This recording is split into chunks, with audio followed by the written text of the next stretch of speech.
Salut les amis, After Zap Image numéro 625, on va démarrer avec le programme de la journée en Ligue des Champions. Deux très très belles affiches. Ce soir à 21h, Chelsea reçoit le Bayern Munich. Dans le même temps, le Napoli va recevoir le FC Barcelone. On enchaîne avec quelques infos autour du match du Barça à Naples. Déjà, première photo assez sympa, hein, Lionel Messi qui va évoluer au San Paolo. Le San Paolo, c'est quand même un stade qui a vu de nombreux exploits et qui a vu aussi certainement grandir la légende de Diego Maradona.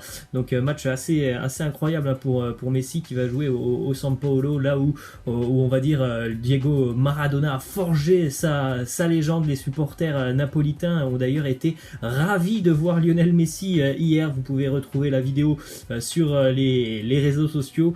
L'arrivée du bus du FC Barcelone et une foule assez impressionnante quand même pour l'arrivée des joueurs et surtout pour un joueur en particulier, Lionel Messi. Beaucoup de supporters qui l'ont énormément applaudi, qui ont aussi scandé son nom. Je pense que c'est vraiment quelqu'un qui doit être très apprécié du côté de Naples, Lionel Messi, alors qu'on sait, Naples c'est vraiment une ville qui vibre football et en général c'est une ville qui déteste les autres équipes qui viennent à jouer au San Paolo, mais pour Messi c'est un cas à part. Ensuite, une déclaration de l'entraîneur napolitain Gennaro Gattuso qui évoque Lionel Messi. Il nous dit c'est tout simplement le meilleur, il fait des choses qui n'existent que sur la PlayStation. Et il a aussi parlé du Barça de Kike. Il nous dit: je revois avec Sétienne le Barça qu'on ne voyait plus depuis quasiment un an et demi. Donc très belle confrontation ce soir entre Napolitains et Catalans. On sait que voilà, le Barça n'est pas forcément très à l'aise en déplacement en Ligue des Champions,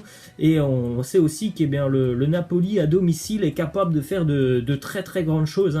Donc vraiment un match qui semble très intéressant à suivre ce soir. Ensuite, quelques petites infos autour du déplacement des Turinois demain du côté de Lyon. Déjà, Blaise Matuidi qu'il a affirmé, il va rester du côté de Turin pour un an de plus. Son contrat comportait une année supplémentaire en option et le club a décidé de lever cette année. Il est très heureux de poursuivre avec la Juve encore une année de plus, et il a dit qu'il avait encore vraiment des choses à peaufiner, notamment dans sa gestion du ballon sur le terrain. Il a dit j'essaye encore de progresser pour aider encore plus le collectif. Ensuite, une déclaration de Rudy Garcia qui nous dit: la Juve n'a pas véritablement de points faibles, cela va se jouer sur des détails, par exemple couper les relations entre les joueurs, mais il faudra aussi bien utiliser le ballon. On ne pourra pas que défendre et subir, et c'est sûr que on prévoit que Lyon va beaucoup défendre demain face à la Juve. On sait que Lyon est capable sur certains matchs de sortir des grosses prestations. On l'a vu l'année dernière face à City, on l'a vu aussi sur le match aller face au Barça l'année dernière à Lyon. Ils leur ont posé des problèmes. Ça s'était terminé sur un 0-0, mais ils avaient posé des problèmes au Barça. Après, il est vrai quand même que depuis le début d'année, je pense qu'on peut vraiment rechercher le match référence pour l'Olympique Lyonnais. Il n'y en a pas eu beaucoup, des très gros matchs lyonnais cette saison. Il faudra en sortir un énorme, je pense, demain pour gêner la Juve. Ensuite, petite info justement sur l'effectif turinois. Gonzalo Higuaín était de retour à l'entraînement hier. Il a manqué le dernier match de championnat le week-end dernier du côté de la SPAL. Et puis pour Douglas Costa, lui, il a fait qu'une partie de l'entraînement collectif avec la Juve. Costa n'a plus joué depuis 3 semaines avec la Juventus. Ensuite, autre déclaration sur ce match, c'est Juninho qui nous dit: les adversaires viennent, sont contents de jouer dans un beau stade et savent que nos joueurs ont la pression. On a une équipe très irrégulière, mais on n'a ni méchants ni voyous dans l'effectif. C'est vrai que moi, c'est ce que je ressens du côté de Lyon. Il n'y a pas vraiment de joueurs de caractère, et c'est sûr qu'il faut avoir du caractère dans une compétition comme la Ligue des Champions. C'est déjà compliqué pour Lyon en Ligue 1, alors je pense que demain ça pourrait être très compliqué pour l'OL. Ça manque un peu de joueurs tout simplement vicieux du côté de l'Olympique lyonnais. Ensuite, quelques infos qui concernent le championnat de Ligue 1. Carlo Ancelotti, entraîneur d'Everton, qui est visiblement très intéressé par le profil du milieu de terrain marseillais Morgan Sanson. Everton serait prêt à tenter quelque chose dès l'été prochain. Ensuite, le petit message de félicitations de Neymar pour Edinson Cavani, qui a marqué son 200e but avec le maillot parisien. On sait que Neymar a été expulsé face à Bordeaux. C'est pour ça qu'il ne pouvait plus rentrer sur la pelouse, même après le match, lorsque Edinson Cavani a posé avec tous ses coéquipiers une superbe photo. Il n'y avait pas Neymar sur cette photo, tout simplement parce qu'il ne pouvait plus rentrer sur la pelouse. Mais voilà, il a laissé un petit commentaire sur Instagram pour féliciter Edinson Cavani. Ensuite, une info du côté du DFCO. Une mauvaise nouvelle, ça fait simplement 3 semaines qu'il est arrivé. Yacine Benzia qui est déjà blessé pour 3 ou 4 semaines, donc un petit mois d'absence pour Benzia, touché au niveau des ischio-jambiers.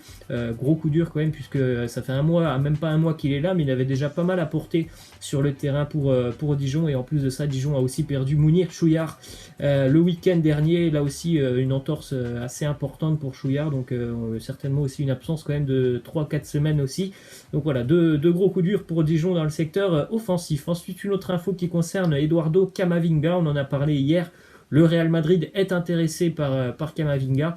Bien évidemment, les Madrilènes ne sont pas seuls, puisque le Borussia Dortmund est prêt aussi à transmettre une offre au Stade Rennais dès l'été prochain. On parle déjà d'une offre d'entre 50 et 60 millions d'euros.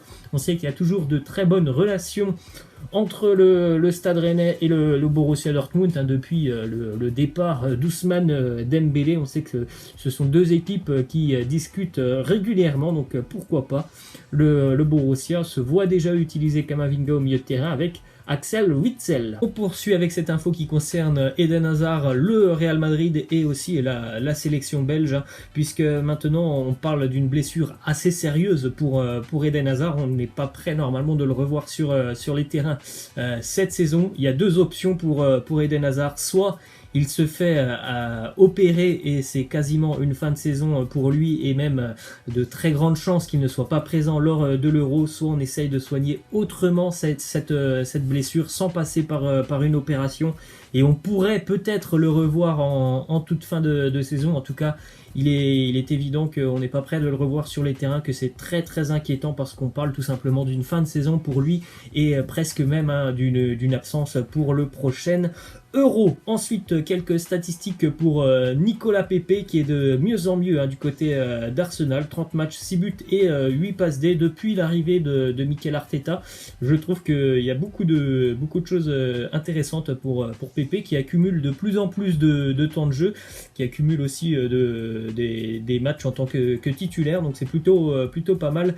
Je pense qu'il est vraiment sur le droit chemin. Il a eu quelques mois compliqués forcément au début, mais je pense que là il est plutôt pas mal lancé. Ensuite, une déclaration de Thierry Henry qui nous dit une fois: j'ai dit que je rêvais d'entraîner Arsenal et les gens se sont emballés, mais je rêve aussi de dunker depuis la ligne des lancers francs et je ne peux pas.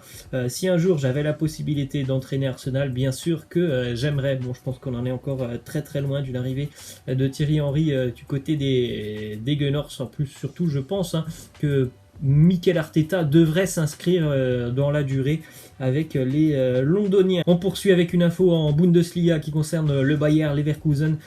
Kevin Volland, joueur qui a quand même marqué 9 fois cette saison, qui a délivré aussi 8 passes décisives, joueur assez complet, assez technique, touché au niveau de la cheville gauche. Fin de saison pour lui, il ne rejouera pas donc avant la saison prochaine. Ensuite, petite info qui concerne Gianelli Imbula, on en parle depuis quelques jours. Il a résilié son contrat avec Stoke City. Il est actuellement en train de négocier avec le club russe de Sochi. Sochi, c'est le club qui a fait signer Adil Rami il y a quelques jours. Les Russes sont d'ailleurs derniers du championnat. Ensuite, une autre info qui concerne Yaya Touré, qui est actuellement en train de négocier pour rejoindre le club brésilien de Botafogo.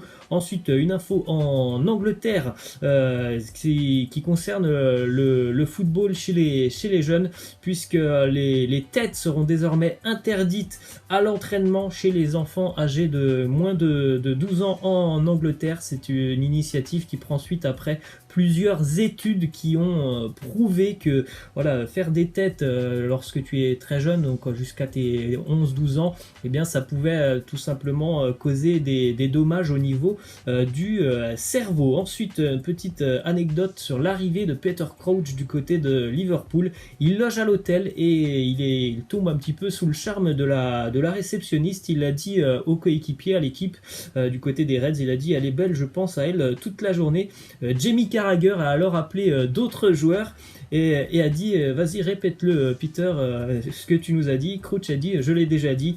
Et puis après ils lui ont dit tout simplement que c'était la femme de Xabi Alonso. On continue avec cette petite photo du maillot du club de Karlstad, 3e division suédoise, qui donc annonce son nouveau maillot pour la prochaine saison. On y trouve pas moins de 17 sponsors, c'est assez incroyable, 17 sponsors maillots qui ressemblent d'ailleurs étrangement à celui de Chambly en Ligue 2, ils ont les mêmes couleurs, quasiment le même logo, et puis Chambly aussi, je crois que c'était un record cette année, il me semble que Chambly avait 13-14 sponsors sur son maillot domicile. Et on termine les amis avec le prono. Laissez-moi en commentaire votre prono sur le match des Blues de Chelsea qui vont recevoir le Bayern Munich. C'est 20h heure de Londres, hein, heure anglaise, 20h donc forcément 21h en France. Chelsea reçoit le Bayern Munich. Laissez-moi en commentaire vos pronos. Voilà les amis, c'est la fin, je vous laisse. Je vous dis à la prochaine. Ciao.